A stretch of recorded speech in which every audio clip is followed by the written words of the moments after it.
What's up, everybody? Yeah, I cannot believe I'm making this video, but we're gonna talk about this. I really don't want to, but we're gonna talk about it. So let's get into it.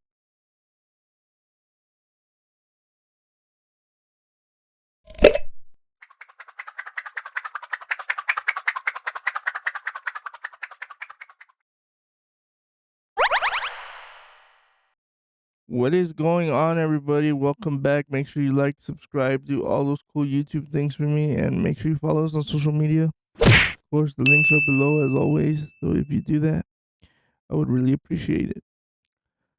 Now, let's read this. Jake Paul versus Gervonta Davis set for Netflix exhibition boxing fight on November 14th.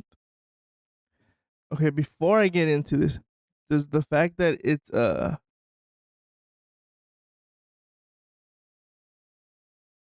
exhibition fight really surprise anybody?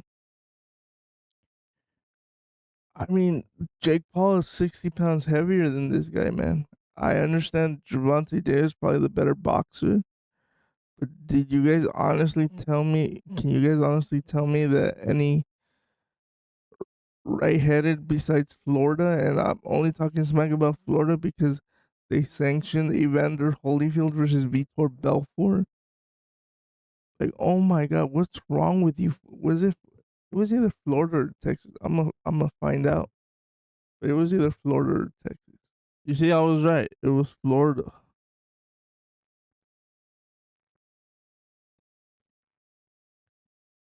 Like, Jesus, like, what is wrong with you, Florida? Anyway, Jake Paul is set to test himself against WBA lightweight champion Gervonta Davis on Wednesday. Netflix announced an exhibition bout slated for State Farm Arena in Atlanta on November 14th. I'll say this. It doesn't say anywhere if it's an exhibition fight or not, but I don't see any way around this because there's no way Atlanta thinks this is a fight. Like, what weight category would they fight at, bro?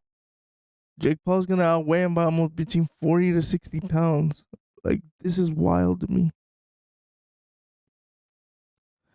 And right here, this will undoubtedly be the biggest test of Paul's boxing career. They're not wrong,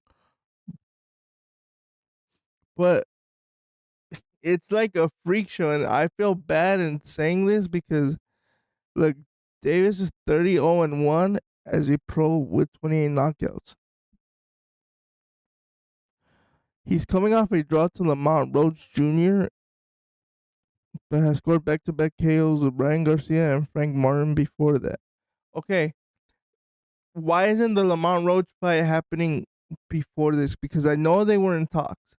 It's not happening because this is a bigger payday for Gervonta, which I cannot be mad at. And I find it, and this is not Bleacher Report's fault, but they have to hype it up. It goes, Tank is a step up from Julio Cesar Chavez Jr., a 58-year-old Mike Tyson and former MMA fighter with limited boxing experience. Fighters. I thought it said fighter. I mean, he's not wrong. That's not wrong, but what you're leaving out is Gervonta Davis fought as low as 135. I think Jake Paul's lowest, I think the lowest he's fought is 170, okay?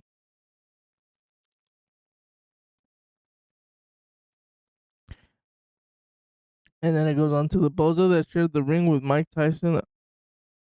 A whole bozo for this, and you didn't get the job done. And it goes on to say emoji and then head. So yeah, you know what that means. Look, at least it's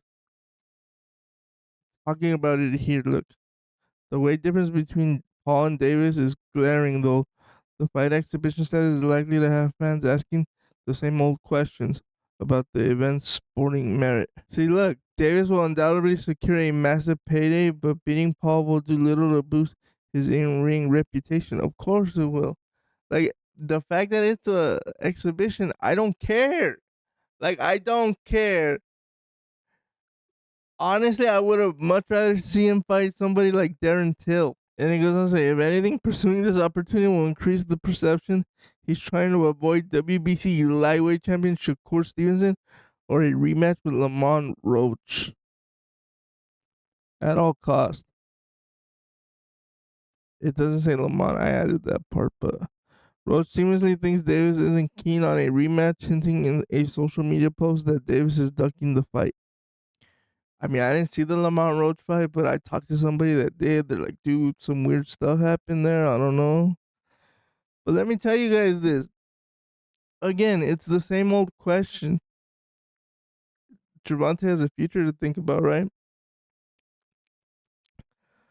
And it's a fight with no consequence on a bigger stage than a stage he's ever been on Netflix. Like, we all know that's true. As much as everybody's gonna be like, oh, it doesn't matter, da da da.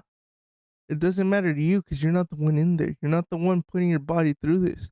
Like, this is something I have to come to understand. Like, at the end of the day, these guys are trying to make money with the limited time they have. Because one thing Dana White's always said, this is an opportunity. So it is in boxing. Yeah, people have long careers, but what about after? What about the headaches he has to deal with after?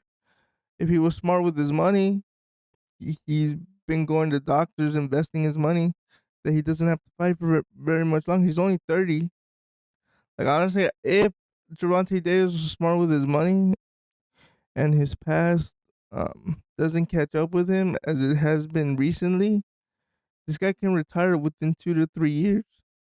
The same thing with Jake Paul. Like, Jake Paul says he's a boxer that used to do YouTube, but like, that guy's so smart, he doesn't even need a fight. Like, I wouldn't want to make a living being a fighter. You know how hard that is? Like, and it's not during while they're doing it, it's the stuff after when nobody's there for them. Like, that's the part I worry about. So I don't hate on Gervonta for this. Like, yeah, it's a circus show for sure, but I understand where he's coming from, and I understand that, quote unquote, it's a good publicity for Jake Paul and MVP. And I honestly think that's why he's doing this, because he has his own management company. He's trying to bring fighters in that he shows eyeballs. That's why I think he's doing this. He says he wants to be world champion, but if you really want to be world champion, he would be fighting people your size and stuff like that. I'm not saying it's a publicity stunt, but I'm saying it's to get good publicity for his management company because he's thinking about the future. That's all I got for you guys. Make sure you like, subscribe, follow us on all social media. Peace, guys. Later.